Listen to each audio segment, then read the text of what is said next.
La Chiesa Cattolica celebra oggi il Santo Patrono d'Italia, ovvero San Francesco d'Assisi.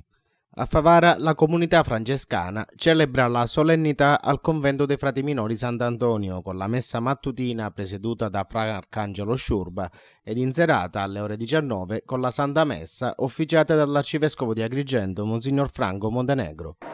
Mi sgorga dal cuore l'augurio più bello che si possa fare ai giovani di Favara in maniera particolare, che possano, come Francesco, conoscere veramente il Signore per dare un senso alla propria vita.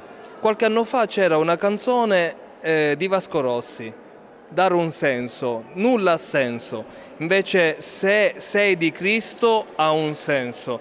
E Francesco, spogliandosi, dimostra che si riveste di Cristo e dà un senso alla propria vita. E allora, carissimi giovani di Favara, un augurio particolare a voi affinché possiate trovare un senso, il vero senso per la vostra vita, che è Cristo Signore.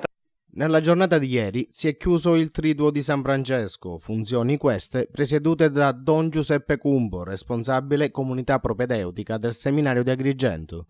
Quest'ultimo particolarmente emozionato perché proprio nel giorno del Santo di Assisi 9 ragazzi della diocesi di Agrigento intraprendono il cammino vocazionale che potrebbe portarli verso il sacerdozio. Proprio nel giorno di San Francesco inizierà un'esperienza per 9 ragazzi che cominceranno il loro itinerario vocazionale proprio inserendosi in questa che è la comunità propedeutica.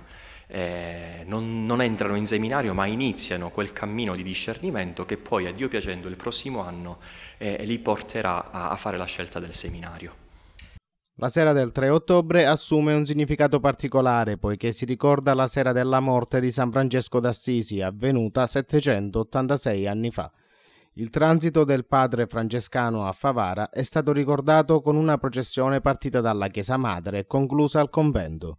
A presiedere il transito Fra Antonio Vitanza, assistente regionale dell'Ordine Francescano Secolare.